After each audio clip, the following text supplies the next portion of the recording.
Happy game day, Flock Nation, and welcome back to Be More Around Town for the 2024-2025 football season. And what better way to kick things off with my friend and Ravens legend, Jamie Sharper. Yes, friend sir. Of the show. Definitely, friend. Love to be back here. I'm glad that Be More Around Town decided to have me come in and kick this season off because, I bleed purple. I'm root for the purple, and I support the purple. So I'm always about Be More in Baltimore, and I'm glad I'm here. Thanks for having me. We're cooking out here right now. I mean, it's going to be an 85-degree day. I'm surprised you're using that money they're paying you to get you a little shade over here. I'm surprised you get any money to get that little shade. I think Brian knows that I'm a little bit Pharisee. He wants to test it out here. I feel you. I'm a little bit different in that regard. I know he said the last three years it's been raining on the first game. Oh, okay. So he said he's surprised it's warm. Well, that's a perfect segue. We all remember what was happening on a rainy, I think, mid-October day when the Indianapolis Colts came in and gave the Ravens all they could handle. What's ironic about that is Minshew is no longer there, but he'll be suiting up, of course, today as QB1. What's the best way to rattle him early? Well, Minshew, he's a quarterback who can throw into windows, and he's a quarterback who can throw interceptions. So he's going to try to find those windows either early in that first half, but if we don't give those windows to him, then he's going to hold on to the ball, and that's when our guys can get those sacks and come up the middle. With Minshew, I think going against him, he's a good quarterback when he gets going and starts to get that momentum going. You can't allow him to get his offense going and also take away the run game, so it's all dependent on him. Put that pressure on Minshew, and the Ravens should have a good day. Now, when you look at Zach Orr, it kind of takes you back to a couple of years ago when Mike Mack comes back after a stellar year at Michigan, but he had some early growing pains along the way early on. So much so you got Rex Ryan and all these other talking heads on the national side of things are saying, man, this guy's a hot shot. He's not ready for it. He's not this. But to Mike's credit, he pivoted. He found a way to get those in-game adjustments. And 2 years later, he's the head coach of the National Football League team. What's it going to take from Zach? What were your observations week one? Man, I think with Zach, he's been around football his whole life, playing it on the highest level and then coaching it on a long time for the highest level. So he's been with Baltimore and seeing different D coordinators bring in different styles of defenses. And he's always been there in that transition. So as a linebacker, when you're the leader of the team, as he has been, stepping into a leadership role as a D coordinator is not easy, but it's second nature to him. I heard on the media that the guys talking about how loud Orr is. That's because he's used to leading people. Like Ray led us to a Super Bowl championship, Orr led when he was a linebacker. Now he's just leading from defensive coordinator position, and he's going to be able to do that. And guys just got to ride behind him. Now the support that he has on his coaching staff, the support he'll have, with the organization is what it's going to come down to. They give him the tools that he needs to make sure that defense is molded in what he wants and what him and Harbaugh do together that they can be.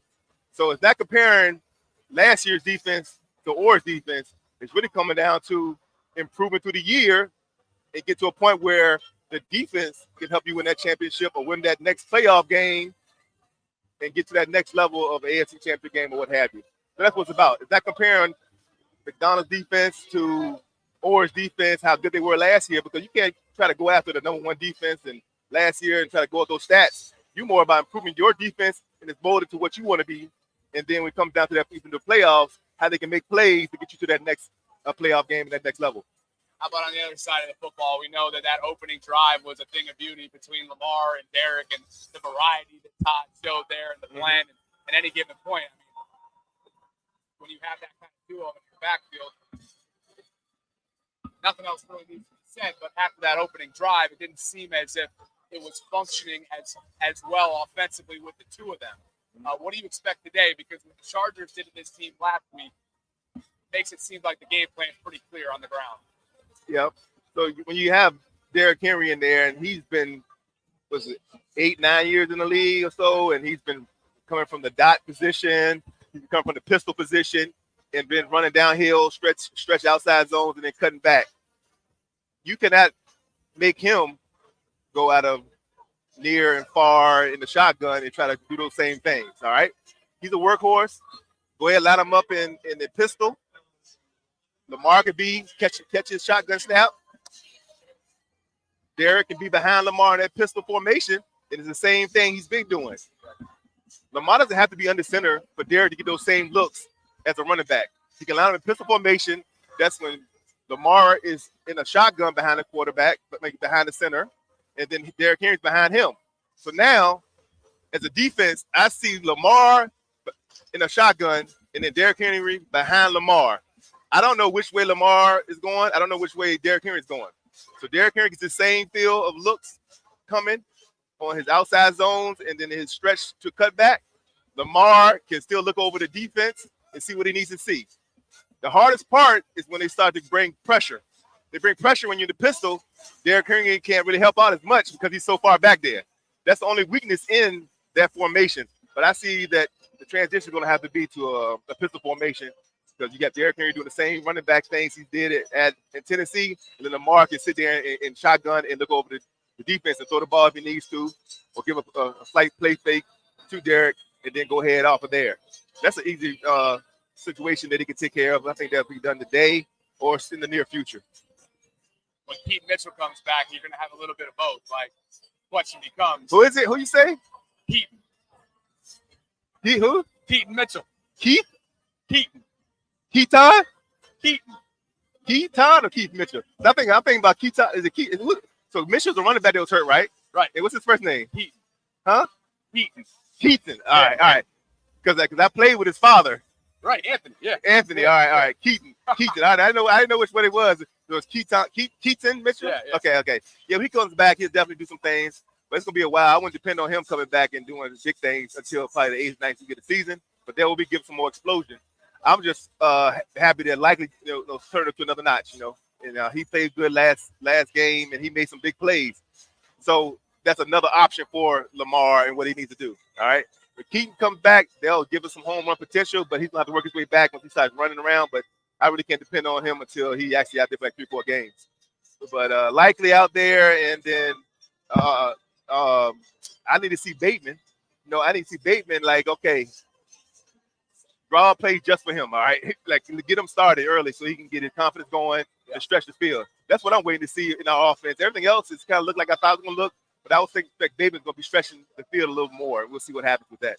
I think the way Kansas City has played Mark Andrews over the years, when you look at it statistically, they've basically sold out. They've dared the Ravens to beat them with somebody other than Mark Andrews. And obviously they've had a lot of success in the Lamar era.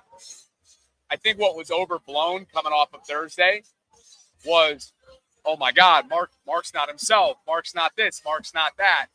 And I think with the emergence of Isaiah, it's opened up that conversation, that dialogue within the fan base. Whereas I'm like, hey, can we pump the brakes here? This guy still is coming back from a pretty serious ankle injury, one that he rushed back for to make it to the AFC title game. He was a non-factor. What are you expecting from him this year? Because Isaiah is not only knocking on the door anymore, he's bursting through it. Yeah. Isaiah's doing a good job, man. He's a great pass catcher. But Andrews is the Baltimore tight end. Once we had the pass, ones that could block, ones that could catch possession, body people out and get the ball. He is what the Baltimore tight ends have been in the past and what they all be in the future. Likely he's an anomaly where you're going to have to change up your defense and how you actually going to go against them. But having both those guys in the game at the same time is great. And also you can use that to your advantage with 12 personnel and then being in that shotgun pistol formation.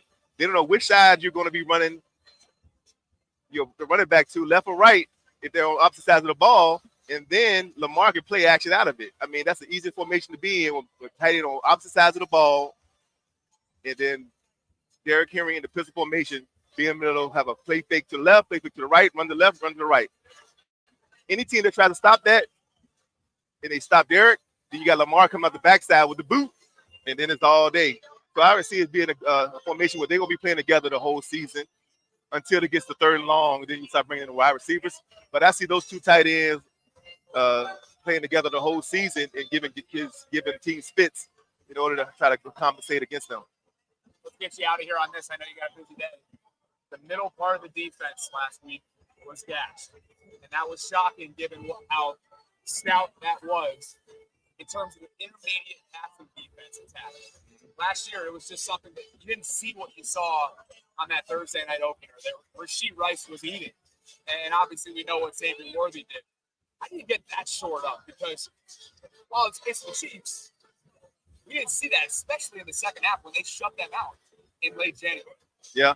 So the hardest part when you've gone up defense and you're going against a good team is not taking away the number one receiver on the outside who goes vertical and it has deep routes. It's not taking away the actual running back who you see who gets the ball and you just got to send your guys and attack them.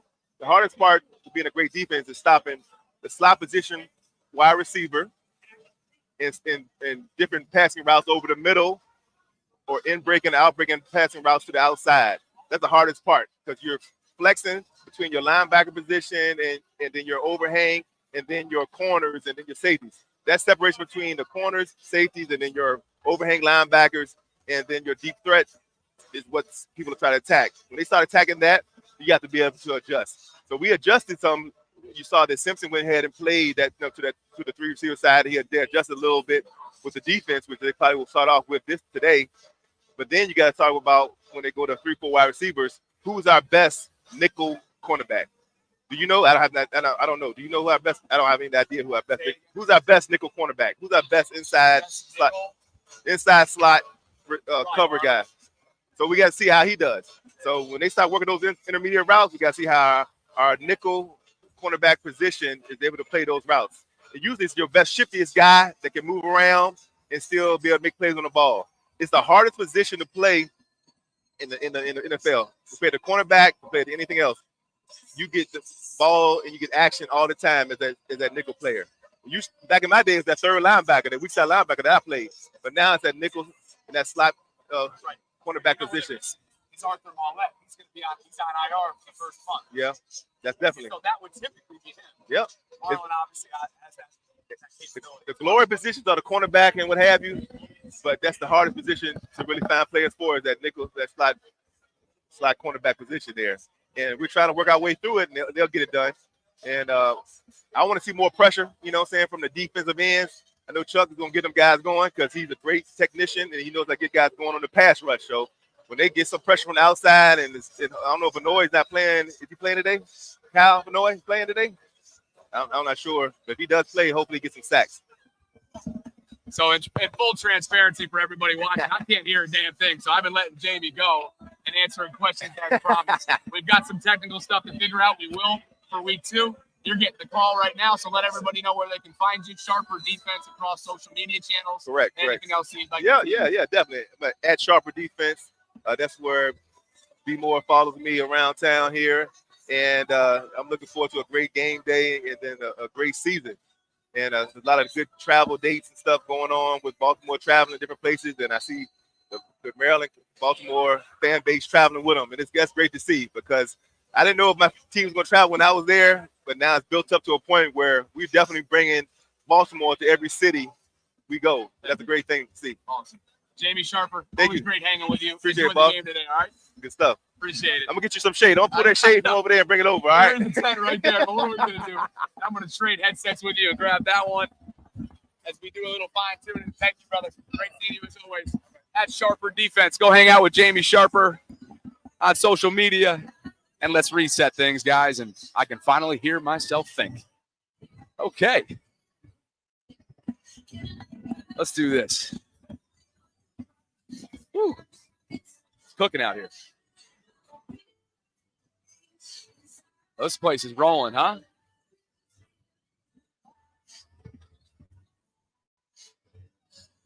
So welcome in, guys. I'm so pleased to be back with you for yet another Be More Around Town season here at 801 West Austin Street. And, of course, it's the home opener, and this place is absolutely jumping right now. Let's do this. Let's get ourselves right here. This is not booze. Don't worry. I had enough of that last night at the wedding. What is this, though? Liquid Death, mountain water, drinking water from the Alps. I'm giving free sponsorship right now.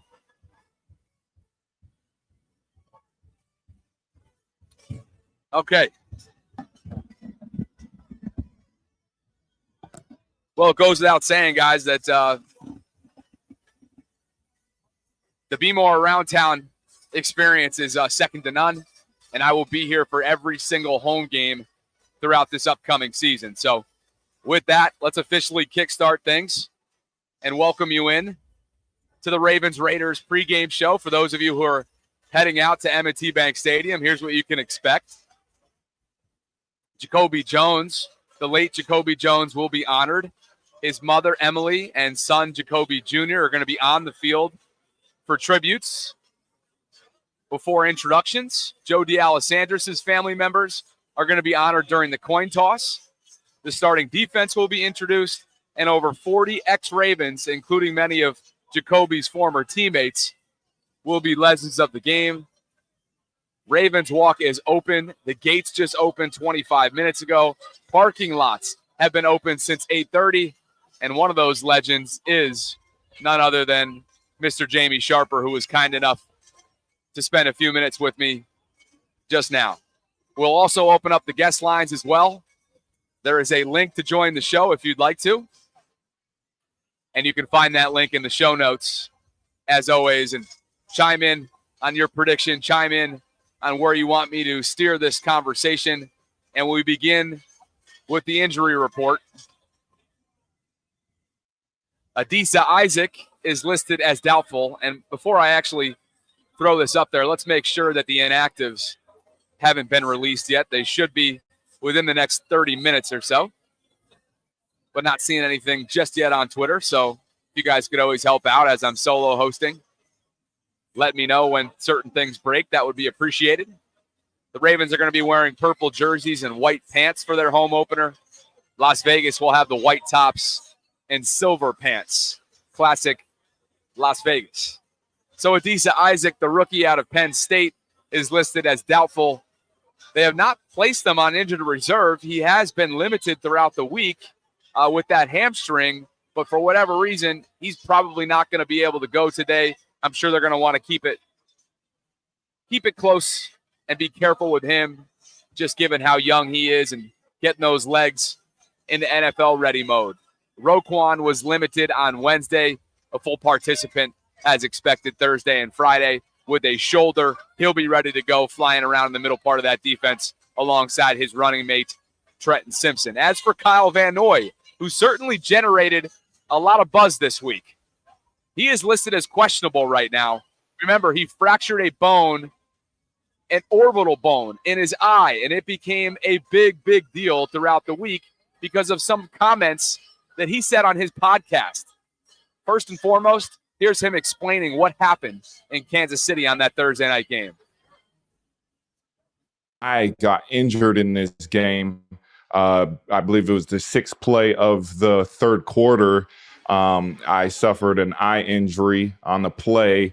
My face is flat after hitting Mahomes, and then Justin Madubuike hit Mahomes at the same time. My head was flat. Mahomes' body landed on top of my helmet. My helmet slipped under my chin strap, and then Justin happened to lay his whole body weight on top of me, having the top of my pad helmet in my eye, smashing the ground. The ground is undefeated, and I ended up suffering that fractured orbital bone in my eye. It's a pretty good fracture, and still going through tests with specialists. And so that's extremely painful, and KVN opened up about that on his new podcast with Gerald McCoy, courtesy of Yahoo Sports. Now, if you're wondering how he actually torched the Kansas City Chiefs training staff, I won't play the whole thing, but listen what he had to say. He did not mince words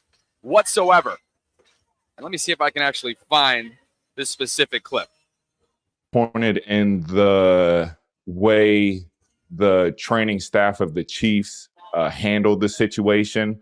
When things like that hurt, you get hurt, especially something that could be serious like mine was. You're supposed to rely on the team's training staff or, their doctors. And I was supposed to see a ophthalmologist, which is somebody who checks out eye, performs, Right. eye surgery. And they took an entire quarter to get down to talk to me in the locker room, which to me is unacceptable. Because then you start thinking, what if I was trying to go back in the game? What if I was really, really hurt. I know mine happened to be moderate, but it still was serious because it's an eye, and your expectation of someone to be down there as the training staff asked him to be down there would have had a little bit more urgency, and just the way it took time was super unprofessional to me. Especially there's people that were in there too. One of the doctors or the friend of the doctor was in there, double cup fisted styrofoam cups, like everything was good. And I just felt like that was unprofessional. I understand how Kansas City, the players, have given that training room an F, because with my experience, I would have probably after that gave them an F too. Yeah, they ended up figuring, a little bit, but it was just the unprofessional. Sorry, I'm losing my words of thought because this is serious to me. The unprofessional. And you talking about you giving them one letter. I got 2 letters for them, but whatever. Yeah. To me, I just feel like as a player, people have that expectation of you being professional, handling business. That's crazy, and man. In a time of need, I wanted that from them, and I felt like I didn't get it. Because then you get into like, did they take their time because I'm a Ravens player? Blah, blah blah blah blah. Those are just the thoughts that go into it. I don't think it was that, but at the same time, I don't want them to come out and apologize. It is what it is. Like, it's all good. I don't need them to come out with a press release and say they apologize. We take care of our players. Blah blah blah. But I experienced it. I know the training room that I was in knows, like, we know the truth. And it was just disappointing because I wanted that to be handled, because I feel like Okay. So, he said he didn't want a press release, but there's been quite a bit of activity since then, including the Chiefs making their head training staff member, who's been there a long time, available to the media. He spoke on these comments, and he said he's been in contact with John Harbaugh and other members of the organization to clear the air. He says the Ravens initially declined an ophthalmologist, but when one was requested, arrived in 12 minutes. As for KVN, obviously you just heard there, and I transcribed part of that on Twitter earlier this week. It has blown up. Everybody has wanted a piece of this in terms of reacting to it. And in part, KVN said they took an entire quarter to get down to talk to me in the locker room, which to me is unacceptable. As a player, people have that expectation of you being professional, handling business and in a time of need. I wanted that from them, and I felt like I didn't get it. 12 minutes is 12 minutes. That's what the Chiefs say. Kyle Van Noy has other issues, other statements. Here's what the NFLPA said. Executive Vice President Lloyd Howell said, "We just can't have that." In part of a statement that was released, the league responded, and Jeff Zaribek noted that the league said, quote, "It's disappointing the NFL Players Association would publicize unsupported conclusions without attempting to understand the facts." Certainly a lot of back and forth, certainly an ugly situation, and it's one of those he said, she said things. Bottom line is the Chiefs tracked it. 12 minutes is less than a quarter. You got to take KVN at his word in terms of the experience that he had, but it sure looks like he didn't actually have to wait an entire quarter. Let's be honest, though, when you are in pain and you're dealing with the uncertainty and really the fear of something related to the eye, sometimes things can be helter-skelter, and maybe you're not thinking clearly at the time. So that's that. Let's continue this conversation by bringing up the guest lines. Kyle, you are on deck, rocking your number 89 jersey. I love it. We are here in Be More Around Town getting ready for the home opener. It's Raiders and Ravens at 1 o'clock inside M&T Bank Stadium. I am just down the road. For those of you who are coming to Baltimore this year from out of town, for those of you who just love the tailgate experience, I would love for you to connect with me and come on out to Be More Around Town for home game tailgates. The guest lines are officially open. There's a link included in the show notes below, and Kyle's going to get us started today, and he's rocking number 89's jersey, and that makes me think, Kyle, all right, is he going to bounce back today or what? Yeah, I think it's possible. I also think we got to be realistic with kind of expectations. I mean, we have Isaiah Likely now, who's, like you said earlier, kind of kicked through the door. So we might see a regression in Mark Andrews this year, but I mean, at the end of the day, he's still a threat. So hey, can you do me a favor and pick up your phone? Yeah, is that better? And now try it. I think your voice was just slightly overmodulated. Gotcha. Is that better? You got me? Yeah, I got you. Do you got me? Do you have I'm sorry, that's on my end. Keep going. Can you hear me now? Actually, no, it's not. Kyle, do you have AirPods or any kind of headset that you can throw on? Shoot. No, I don't think so, Bobby. I'm getting thrown margaritas. Sorry. Look at this. Big sips. No idea what this is. I'm guessing my stomach can't handle it. All right. So Kyle, it's just super loud out here. So if I don't hear your whole thought, just kind of speak to the audience about what you got going on today. Okay. Yeah. Awesome. No, I'm just meal prepping right now. But a couple things real quick is I'm curious to see how the Ravens stay a little bit more unpredictable as far as Justice Hill and Derrick Henry. It seemed like if Derrick Henry's in the game, they're running. And then as soon as Justice Hill comes in, they're going to pass. So I'm curious to see how they adapt to that and kind of progress throughout the season. And then outside of that, I'll just give my score prediction. I think it's going to be something around 24-13. I got the Ravens winning this one by about 2 scores. And I think they kind of get back on track and improve on some of the things they lacked last week. But that's all I got, Bobby. I appreciate you, man. Good to see you back in your element. Thanks, bro. Appreciate it. Thanks for all the support and enjoy game day. All right. Yep. Thanks, man. Kyle, thanks for calling in. The guest lines are open. If you want to do the same, you can do so by clicking on the link that I have included in the show notes below. I will also throw the link itself into the live chat right now. And let me tell you, it is absolutely cooking right now. I am drenched in sweat. I hope my computer is not overheating. But what are you going to do? We're having a good time. We're getting you ready for 1 o'clock kickoff between the Raiders and Ravens. And listen to what All-Pro and one of the game's greats, Davante Adams, had to say about Lamar Jackson this week during one of his press conferences. Lamar Jackson throughout his career. Well, he's who I think I mentioned it to y'all. I don't know if it was this year or last year, but going into my 21 season, I felt like that was an area, broken tackles was an area that I really wanted to focus on and push and make better. And I was literally finding myself watching Lamar Jackson highlights like in my locker before the games. Like, dude changed the game.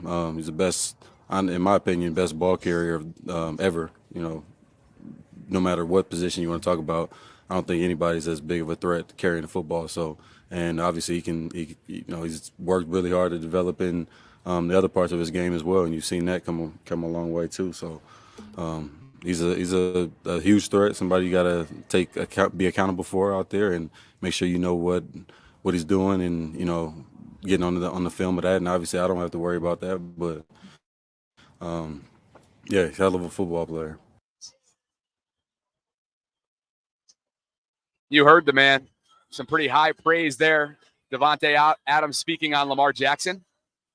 And part of that quote, dude changed the game. In my opinion, he's the best ball carrier ever, no matter what position you want to talk about. I don't think anybody's as big of a threat carrying the football. And that from, again, a game great in Davante Adams to another game great in Lamar Jackson. The inactives are out, and we will do a screen share feature as I do a little moving and shaking live.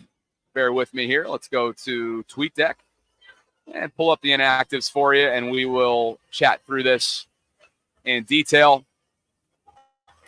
Nate Wiggins leads the way, and I actually got off on a tangent a little bit on the Kyle Van Noy part of the injury report, but somebody who was graded to out today was Nate Wiggins, who yet another Raven, unfortunately, but I guess fortunately in the fact that he walked away unscathed, just as Mark Andrews did earlier on in the summer, has gotten in a car crash. Nate Wiggins got in a car crash earlier in the week, and as a result, the Ravens have decided to deactivate him today. They're trying to be careful.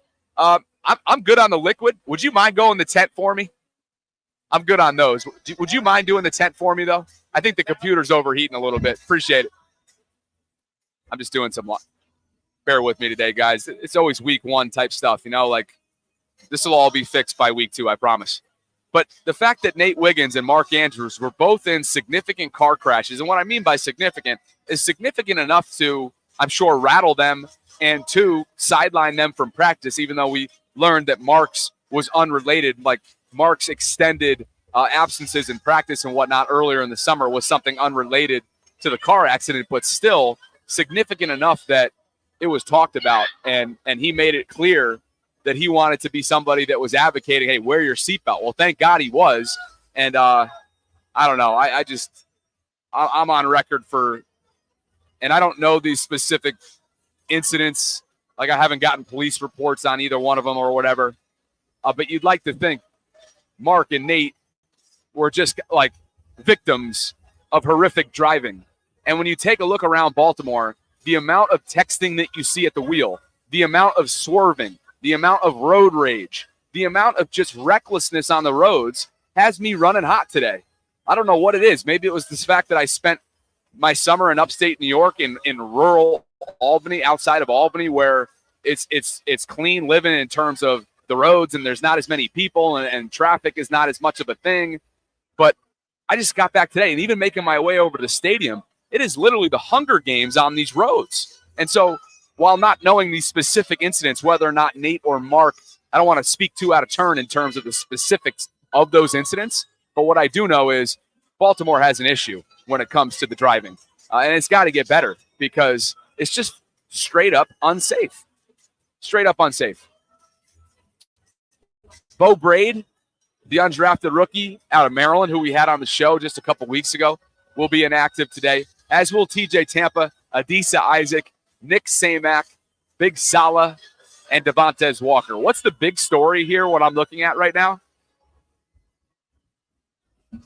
It's been a disappointing start to the Ravens 2024 draft class when it comes to their mid-round picks. Everybody besides Wiggins and Rosengarten really don't have a role. I'm not saying that'll happen or that'll be the case all the way through. But what I will say is the Ravens 2024 draft class, kind of disappointing right now. A lot of these guys are banged up. A lot of these guys are just healthy scratches.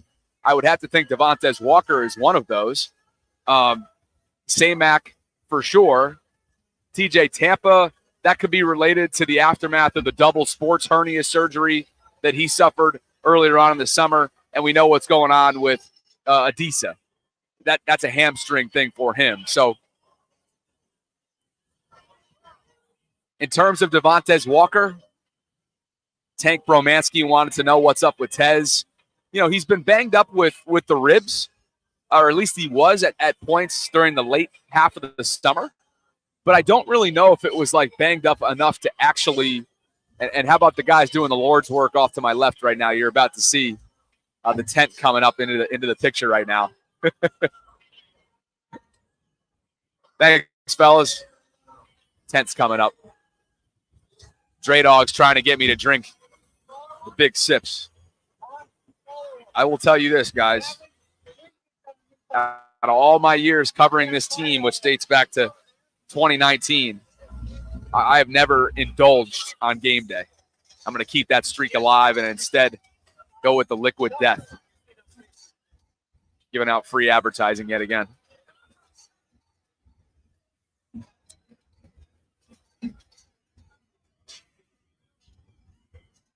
Okay, so those are your inactives. Any questions about that? By the way, the guest lines are open if you'd like to call in.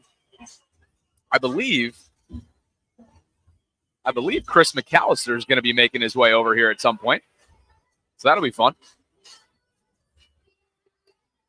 And I tell you what, Dre Dog, I'm definitely not drinking that today of all days because I was up to the wee hours last night officiating a wedding.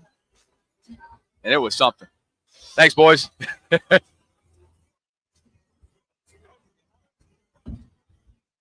The officiant gig, by the way, was a successful one, I would say. It was out in Chestertown, Maryland. Beautiful sticks of Kent Island on the eastern shore. Place was fantastic. Really, really enjoyed it. Congratulations to Riley and Molly, the Earharts. Tremendous venue. Great people. Food was awesome. Plenty of women there, I will tell you that. The tent is making its way into the back. Do you see that? Sherry, I am ordained. I am an ordained minister, at least in the state of New York. I guess they made an exception for Maryland. Appreciate it, gentlemen. Thank you. That thing gave you all you could handle. All right. I can take these off now.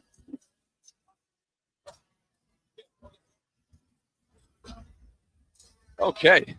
Woo. Thanks, boys. Appreciate it.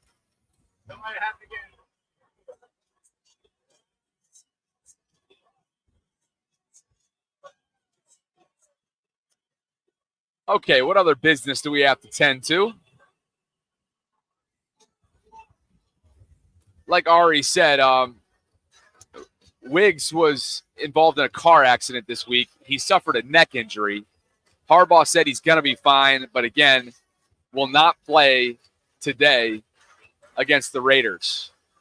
Somewhat concerning. You hope it's not serious. And when Harb says, like, you know, by the way, is the internet having issues for you guys? I'm sorry if that's the case. You know, the Wiggins things is interesting, right? Because as Harbaugh kind of downplays everything and he's like, he's fine. Okay, well, he's not fine enough to play. So what gives? We'll have to see. We'll learn more about his practice schedule coming up this week.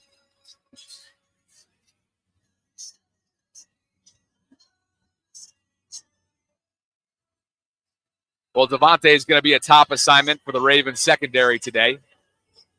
He ranks second among wide receivers in target rate when the defense generates pressure, which could mean more looks against the Baltimore defense that ranks 10th in pressure rate.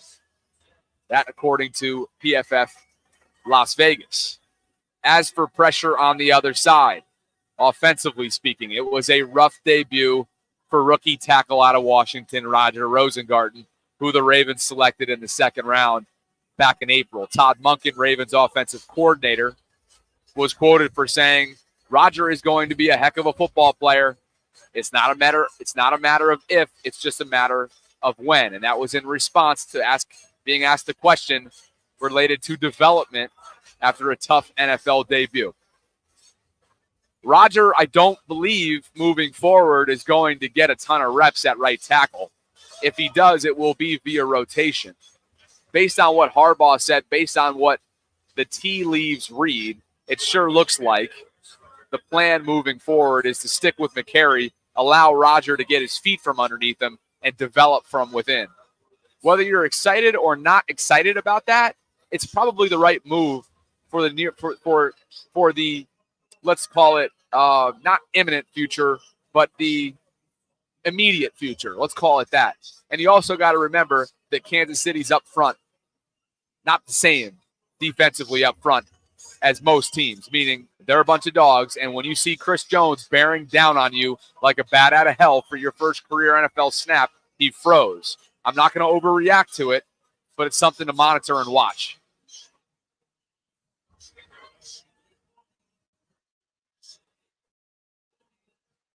Kyle Van Noy is active. As far as Vegas is concerned, anything related to relevance in terms of their inactives.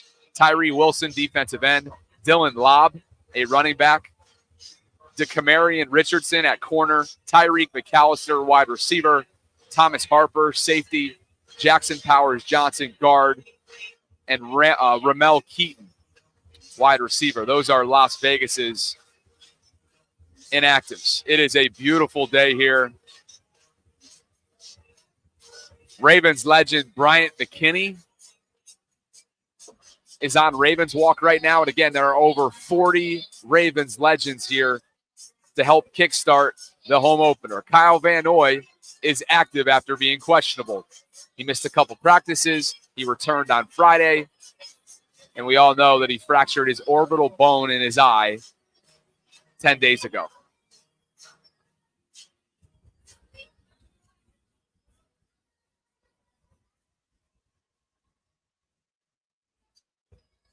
Well, defensively speaking, I had a chance to catch up with Jamie Sharper, a Ravens great defender, during his time. Super Bowl champion.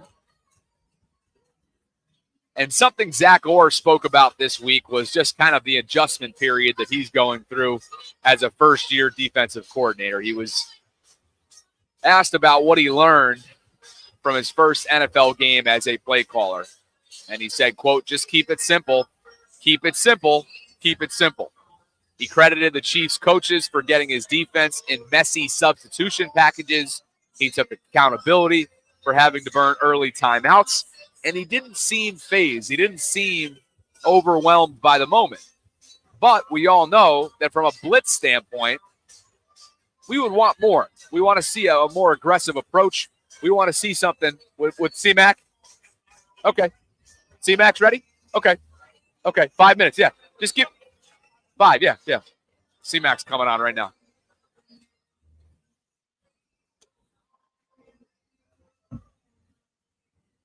And we're going to ask C-Mac about Zach Orr, too.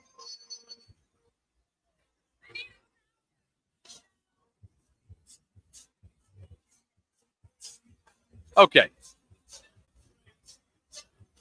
Former Super Bowl winning Baltimore Ravens cornerback Chris McAllister is making his way over here as we speak. And we've got some ladies over on my right that are throwing things at me. Should I go help them out? Let me get it for you. I'll get it for you. I'm going to go help them out here. 1 second.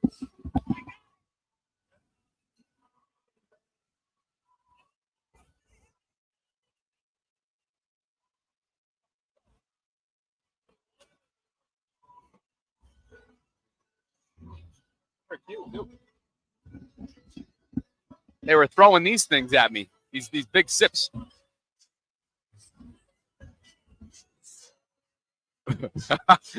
This is funny right here. I love this comment, Rico. You know Jimmy's going to be back on the show at some point for sure. I don't know when. But this place is buzzing. Before we bring on C-Mac, let me just kind of, I want everybody to have the background so that you guys can see, right? But when I do that, then I can't see what's going on. So I'm now turned around just kind of testing out the waters here and taking a look around. There's got to be at least 500 people here, maybe more. I bet you it's actually easily more. Everybody's drinking like a fish. The one thing is when you work on game days, when you work on game days the way I have for like 5 or 6 years, you forget how much friggin' fun they are.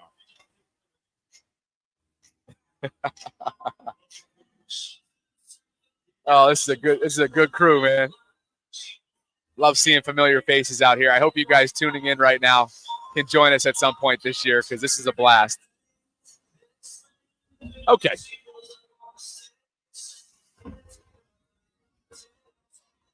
By the way, no digits. She's wearing a Giants jersey. Although, Giants were my team growing up, so that could work, huh? Okay, let's get back to business here.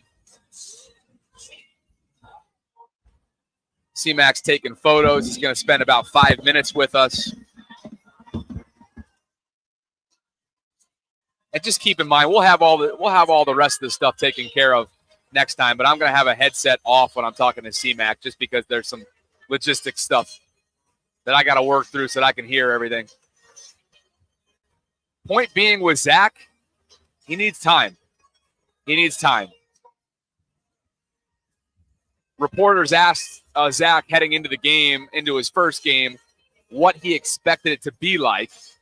And then after that, they were asked about takeaways. And I should say Zach was asked about the takeaways from game 1. And he was quoted for saying, I would say it happens faster. It happens a lot faster in the regular season than the preseason, which I tried to anticipate. But as you said, you don't know until you know. Now I can kind of get a gauge of real regular season speed, and it's something that I've learned from and look forward to getting better this week coming up. That from first-year DC, Zach Orr.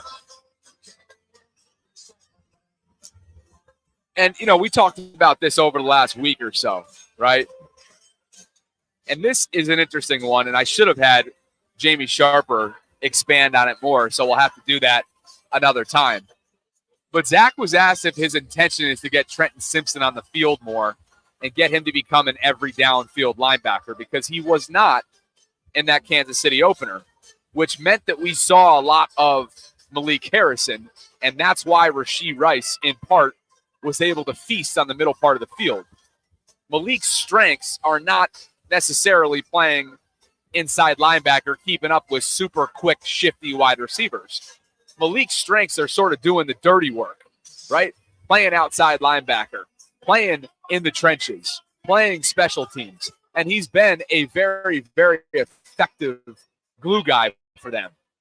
That was not the case from what he was asked to do on Thursday night. And Zach was talked about how he can get Trenton more involved specifically. He said, definitely, Trent did a heck of a job in the game. He made plays, especially in key moments. Well, he certainly did, and I expect that to continue.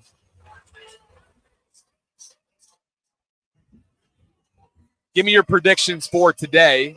I'm going 31-17. Ravens over the Raiders. Hit me with your predictions, and I'll get them up on the screen.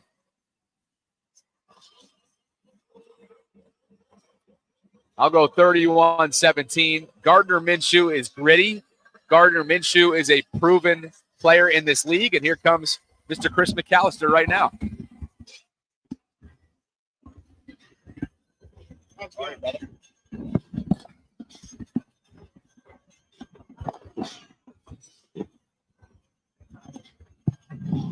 All right, you can throw that on. We're live. I'm keeping this one on because I can hear you.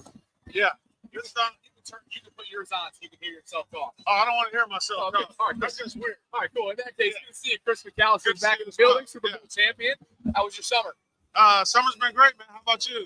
Great. It feels like today. Yeah. They didn't have me in a tent at first. You know what? They need to find some air conditioning out here because it's smoking out here in Baltimore. It's cooking out here. Yeah.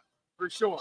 It's going to be cooking out in the field today as well. And as I mentioned to Jamie Sharper earlier on in the day, Ravens know a little bit about Gardner Minshew. I mean, he beat them on a rainy day last year against the Colts. You remember that one.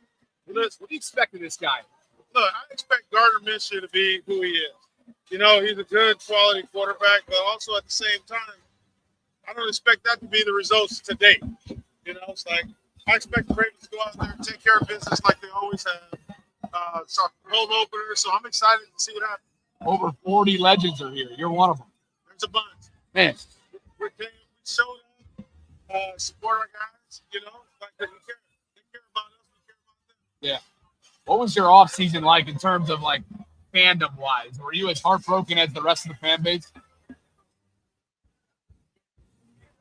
I was, man. And the thing is, it's like I'm kind of good with compartmentalizing, but it's like last year I really thought that was going to be the year, you know, that we got back there to the Super Bowl, that we pulled it off. Didn't work out that way, but you know that's why we play this game. It's like now we can come back again this year and prove to everybody that you know that we're as good as we think we are. How much would you relish the opportunity to match up with Devontae Adams? I wouldn't run away from it. Let's just say that. But at the same token, you know, 20 years ago, I'd be like, Coach, sign me up. Give me, yeah. Give it to me. The question becomes, who draws that assignment today? I think we just have to do it as a group. You know, like we don't need to put the pressure on one person to take on that responsibility. I'm pretty sure they'll come up with a very clever game plan. You know, like how to take them out of the game. So we'll just have to see what happens. What were your impressions of Zach's debut as a play caller? My first of who? Your impressions of Zach's debut as a play caller, Zach Orr. Oh, I thought the play calling to me is like kept me off balance. So it's like I'm not really sure.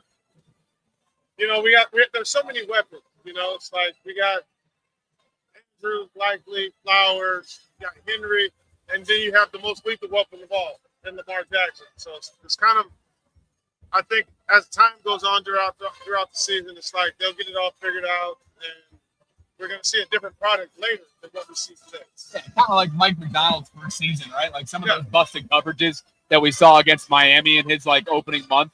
You saw that with like the miscommunication on the Xavier Worthy play, and then Kyle Hamilton came out this week and held himself accountable. He should have been there. Marlon clearly was trying to pass him off to somebody, and then he put him in no man's land, and he walked in for 6. Exactly. That Kansas City speed, boy, is something. They're going to be one less playmaker, though. I just saw yesterday that Marquise Brown's done for the year, which is an interesting sort of turnaround. It was only supposed to be a few weeks. So no Marquise.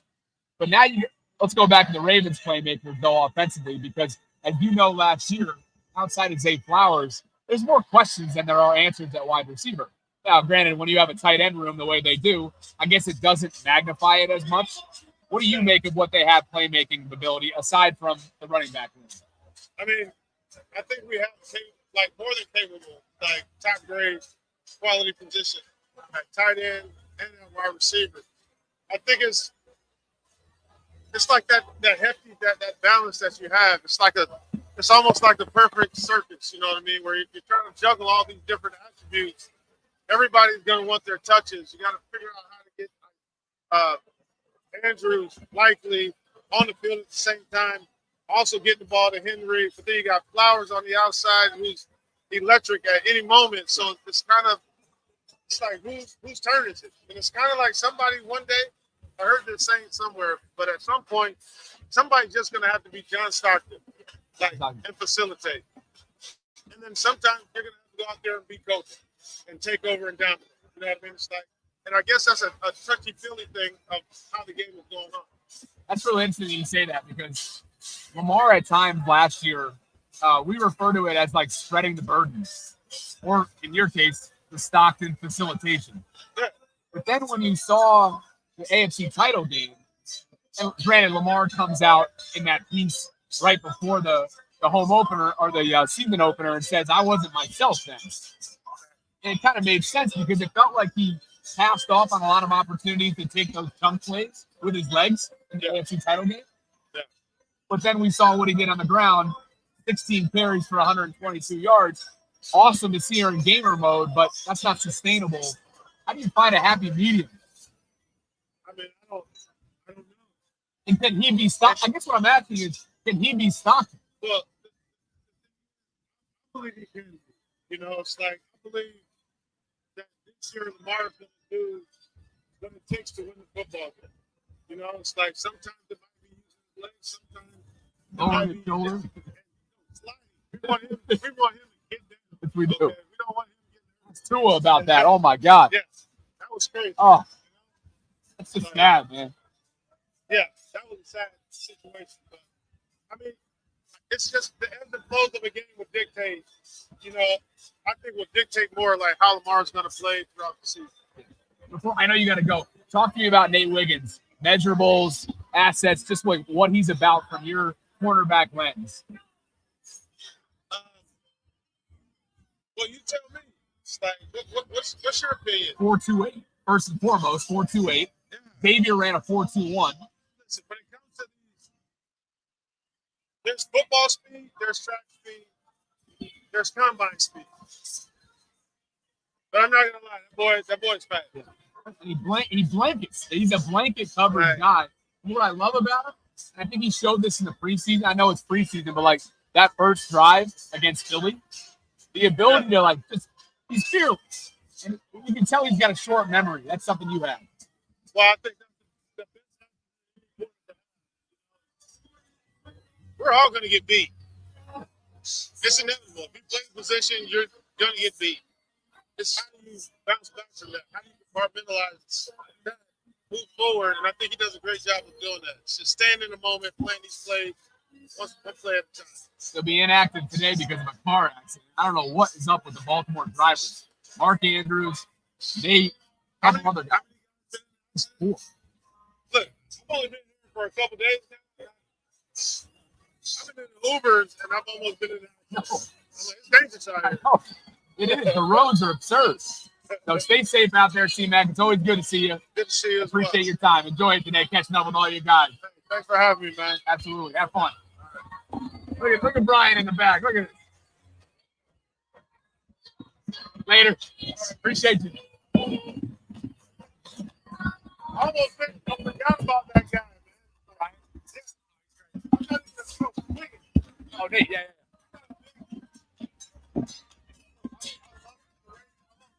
Yeah.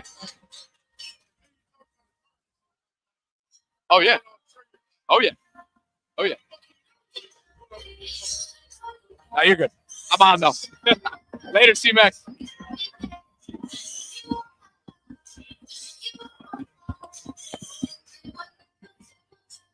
I'm seeing some comments about the audio. Was it not to your liking? I'm sorry if that's the case. I've got a little bit of I've got a little bit of diagnostics to work through between now and Dre Dog saying it was trash. Sorry about that. I'll go back and take a look. I see your comments. I'm sorry about that. Appreciate your patience. Some week one stuff to work through. I guess you couldn't hear it. Okay. I'm sorry. I'm looking through right now. I sounded better than C-Mac. That's too bad. All right, well, he'll be on again. He'll be back. He'll be back again. I promise you that. And we are here at Be More Around Town. So pleased to be back for yet another football season with Brian Snyder and his tremendous team. We are an hour out from the start of this game. And there is confetti blowing everywhere right now. Oh, man, what a freaking day. Anything that we've missed since C-Mac came on? Let's take a look.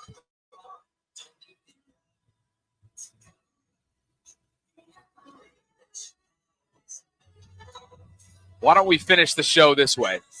Let's open up the guest lines and get you guys to come on.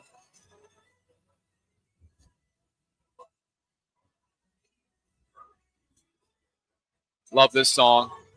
Love the music choices here. It's like sped up country music. Gets me fired up.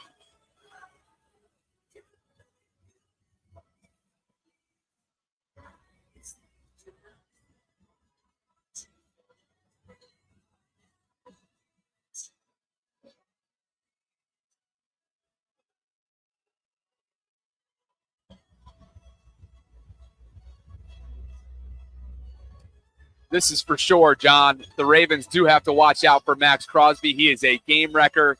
He is fierce. He will knife through your offensive line. And the bottom line is we know that if there is one group and one specific part of a group, it is the right-hand side of the Ravens offensive line that will be tested today.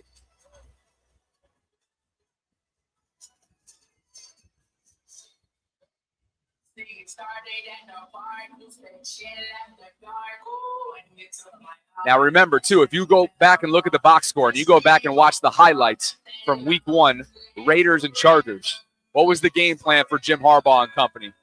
Run J.K. Dobbins and run him early and run him often. I'm expecting a big, fierce ground attack by the Ravens offense. It starts with the offensive line, obviously, open up the holes. But what? You want to come on? All right. The Giants girl's coming on. Here we go. You want to come on the show? Oh, I love it. 18. I love it. Look, you got a Giants shirt on, but do you want to come on the show for a minute? All right, come on.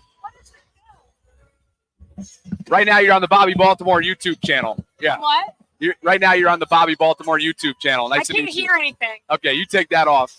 You put it around your neck just like that. Yeah, right down here, and then this goes right here. Okay, can everybody hear it? What's your name? Colleen. Colleen. I'm Bobby. Nice to meet you. Nice to meet you. So why'd you show up with a Giants shirt on? Because I'm a Giants fan, even though we suck. I grew up in Albany, so I was too, but then I moved here. But I'm like dedicated to my team. I don't mess around. Well, what I did was I got into broadcasting, and I just stripped my loyalty like all the way down. I'm a teacher. I can be loyal to whatever I want. There you go. Perfect. And how's your Be More experience?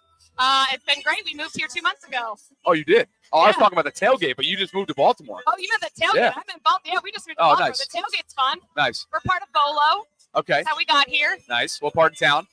What was that? What part of town? Fells. Fells, cool. I'm in Canton. Just moved from Fells in January. On the corner of, you know where the boat is? The boat restaurant? Ampersy? Captain James. Oh, yeah. We're right there. Okay, yeah. Yeah, you're actually more towards Canton. That makes us neighbors. What? Where'd you move from? DC and then New Jersey. Okay. And do you have a score prediction for today? a score prediction.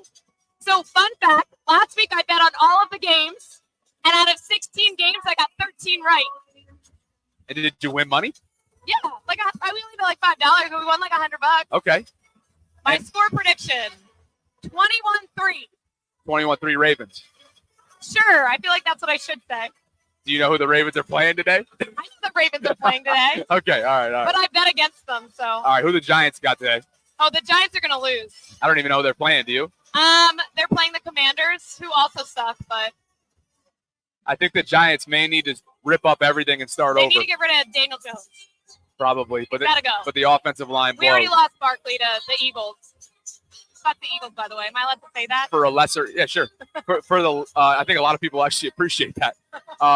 And you lost him for a lesser contract. Yeah. That's how much he hated it in New York. He's like, I'm getting the hell out of here. No, actually, I listened to the podcast of the Kelsey brothers. It's my favorite podcast. Yeah, New Heights, yep. And they brought him on, and he's like, I like the Giants. I tried to stay. He said, but they weren't giving me what I deserved, and I wanted to win. And I think that those are valid points. Totally. As a Giants fan, I'm like, I get it. Totally. If you're not going to be on a winning team, at least pay him what he's worth. And he's wasting the prime years, or at least he wasted the prime years not even competing for Super Bowls Yeah. because they weren't in a place to I don't know. compete, He seemed to be doing really well last week. I don't think he has anything to worry Oh, about. hell yeah. Hell yeah. It was kind of like when you like go to a wedding with somebody you're still in love with. Watching the Eagles game was like going to a wedding of somebody I'm still in love with, and they're super happy, and I'm still single. Have you done that? I haven't, but I assume that's what that game felt like. Okay. I like that analogy. Thank you. I can't say I've done that. I did officiate my former girlfriend's. You what? I did officiate my former girlfriend's wedding. Oh, that's it. I just officiated a wedding too in Mexico. Really? Crushed it. I just did last night. Chestertown, Maryland. I was in Cancun. Okay. There were no rules. I could do whatever I wanted. A good friend, or you were asked to like? Actually, the person that me and my boyfriend met through. Okay. So, like, two of my very good friends got married. Nice. It's fun. Love it. Absolutely. Single at weddings, some of the more fun that you can have. You have to go into it with the right mindset. I did last night. Great night.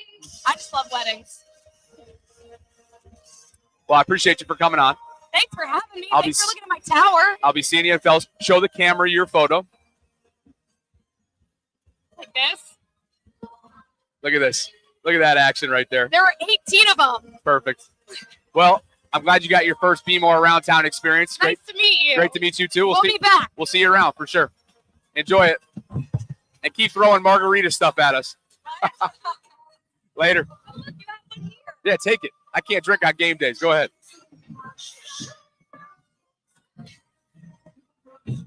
Okay. Oh, you guys are hilarious.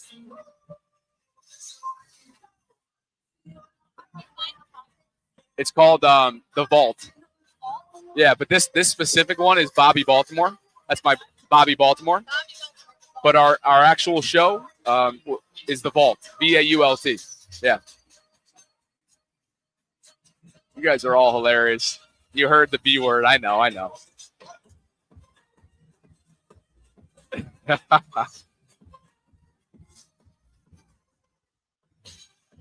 You guys are absolutely hilarious.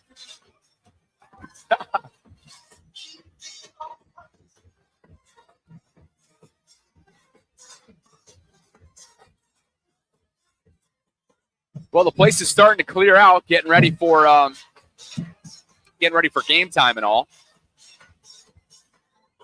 The comments kill me. You guys absolutely kill me.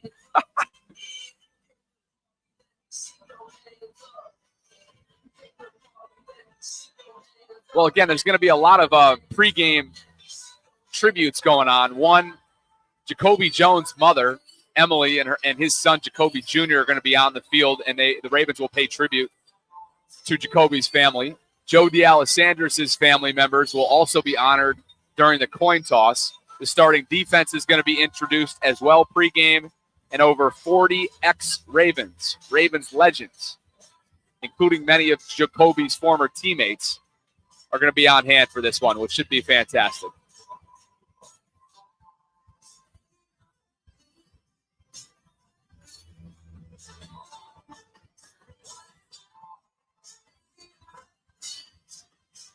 Maggie, thank you for the super chat. Bobby, how do you get your name in bold in the super chat? And why can't I buy a $2 super chat? I would love to know that. Does anybody know? Can anybody help Maggie? Thank you for the super chat, Maggie. I'm not sure the answer to that, but Sarah and I are considering opening up channel memberships for different incentives. So that'll be a different option for you. Steve Bisciotti, Eric DaCosta, John Harbaugh, Dick Cass, and Ray Lewis are all hanging out pregame right now along the sideline.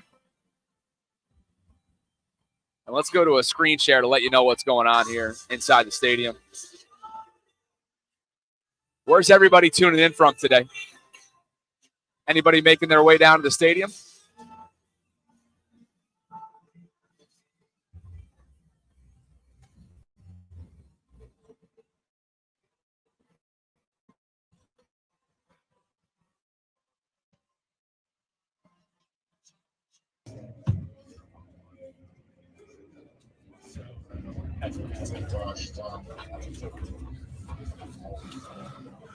Looks like the Ravens are testing out a tribute video here for Joe D and Jacoby. Should be a pretty powerful moment.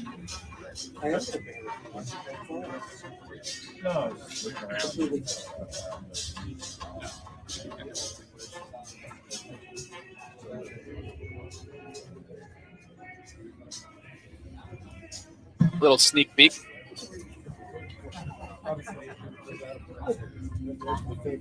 Oh, man, you guys are everywhere. Sebastian's making his way to the parking lot. Safe travel, Sebastian. Lance is tuning in from Winnipeg, Canada. Love it. Mars Madness, LA's finest. Dre Dog, you know it. I'm sure you got to be Ubering today, right? Columbia, South Carolina. LJ says Perry Hall. Brandon, down in Atlanta. Kyle Joyce, who just called into the show earlier on, out in Frederick. Joey from Sacramento. Glenn from Pasadena. What, are you out in the water today? Beautiful day. It's friggin' beautiful. That's why I needed that tent over me. I'm pretty sure my forehead got absolutely torched for like the first 30 minutes. Rico in Nottingham, good to have you on. Alex, thank you for the super chat donation from Richmond, California. I am not going to go till kickoff, and here's why. What I need to do every single day that I do this is I got to race across town. So while everybody's coming in, I'm going out, and I got to get back to my studio where I'll watch the game from there. And then Sarah and I obviously go live after every single game. So just so you know. Maggie's tuning in from Oregon. And by the way, Alex, thank you for the super chat donation.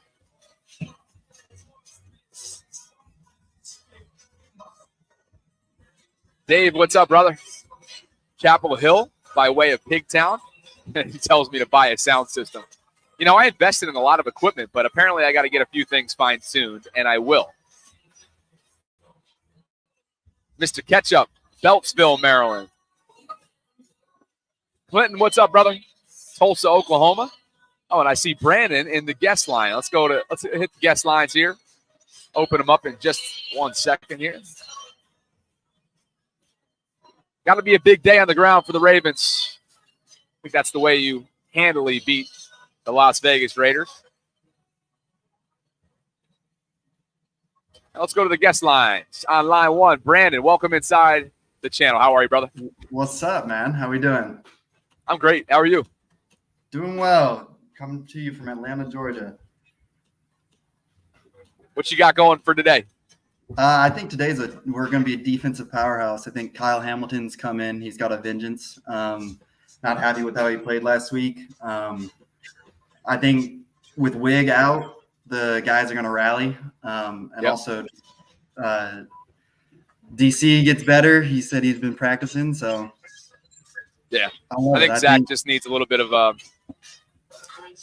don't know, like reps under his belt, and got to be a little bit more aggressive.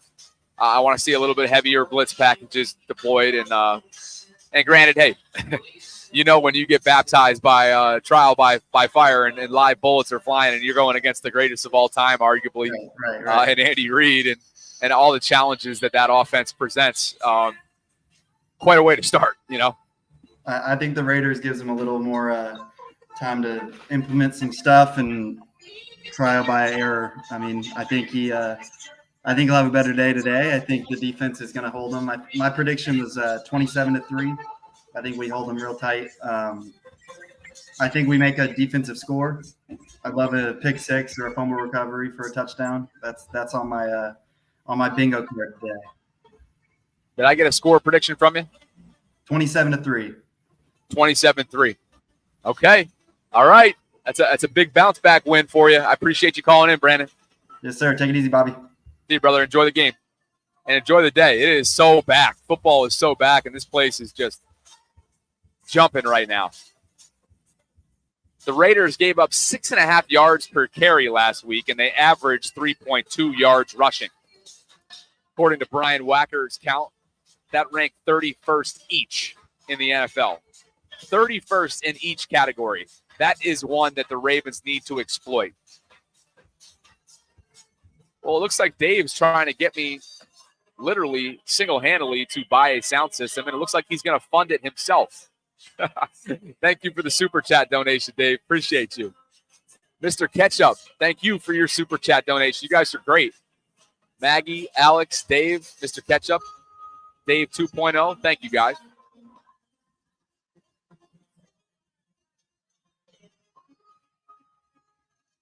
I'm going 31-17. I got a little bit more respect for Gardner Minshew just because of what I witnessed last year when he was playing for the then Indianapolis Colts.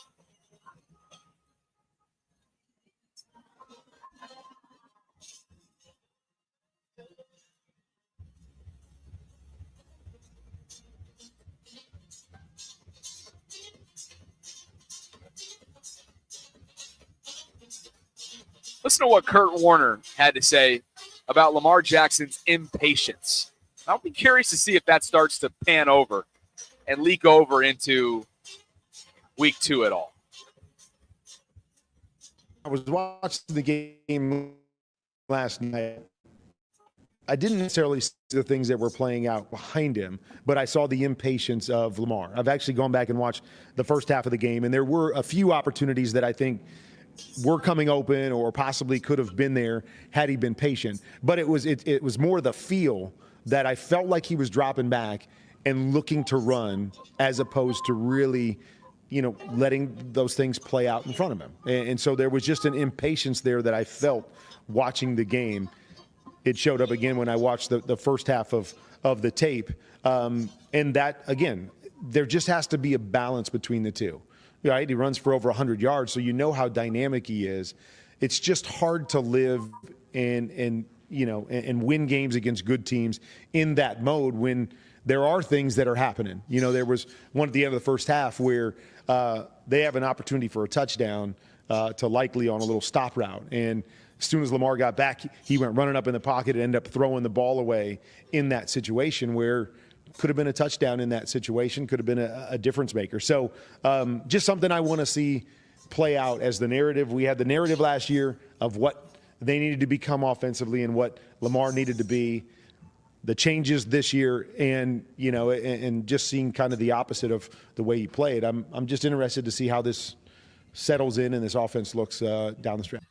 I think some of you were tough on Kurt. I know that in some ways, Lamar is damned if he does, damned if he doesn't in some of your minds when it comes to Kurt's analysis, because what you heard after the AFC title game was, man, he didn't run enough. And now it's like, hey, I saw the impatience of Lamar. I felt like he was dropping back and looking to run as opposed to really letting those things play out in front of him. There just has to be a balance between the two. And while we all saw the offensive line struggling on the right-hand side, that obviously plays a role in it. But there were also times strongly protected sequences where Lamar decided that he was going to go check his first read and then quickly kind of tuck it and run. And so you just saw a little bit of helter-skelter. And so I think a lot of that has to do with, one, the offensive line, and it's still meshing, But two, Lamar's just got to be able to, and again, we're nitpicking here because we know what Lamar is. We know what Lamar was on Thursday night, and we know what Lamar is just in general for this team. He does it all. Everything runs through him. But I do think that he can show at times more patience in the pocket and go through his reads.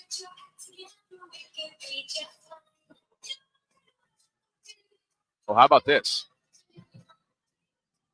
The Browns quietly removed a clause from Deshaun Watson's contract this offseason that would have protected him in the event of a future suspension, according to Fox Sports' Jay Glazer. According to the report, if Watson is suspended again, Cleveland could reclaim his guaranteed money. And you want to know how I feel about this? I'll tell you how I feel about it. I think it's bullshit. Cleveland made the dumbfounded, just ridiculously stupid decision to give him that guaranteed money. They should be on the hook.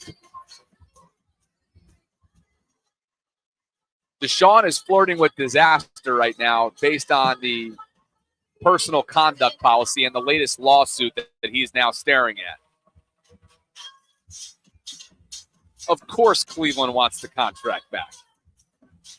But I think it's a bunch of bullshit. This situation in Cleveland is going to be really comical when the Browns realize that Deshaun's not their QB1 of the future and they let Joe Flacco walk, who still is a starter in this league, in my opinion, and he proved that down the stretch last year. Wow. That is going to be something. Well, about 35 minutes to kickoff, and that means I got to get across town. You guys were fantastic. Thank you for your patience throughout today. We've got some things to iron up and clean up, and we will, just like Tom Brady does in the broadcast booth, and we will be ready to go next home game. I promise you that. Next week is in Dallas. I will have a pregame show, by the way, at Michael's Cafe in Timonium, leading up to the 4:25 kickoff. I hope you guys can join me. It is free to enter, and you can register right now by visiting. There's actually a link that I'll grab right now before we jump. I love you. I appreciate you guys for being here. I'm pulling up the link. Tailgate's still going strong here, by the way. There's a rave behind me. Bum, bum, bum. Bum, bum, bum, bum.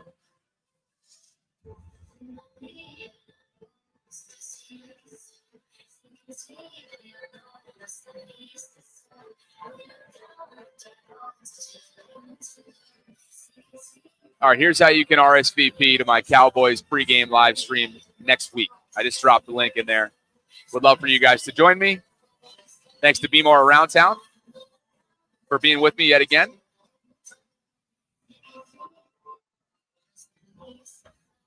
And thanks to all of you, 500 plus. I think we were even up over 600 at one point.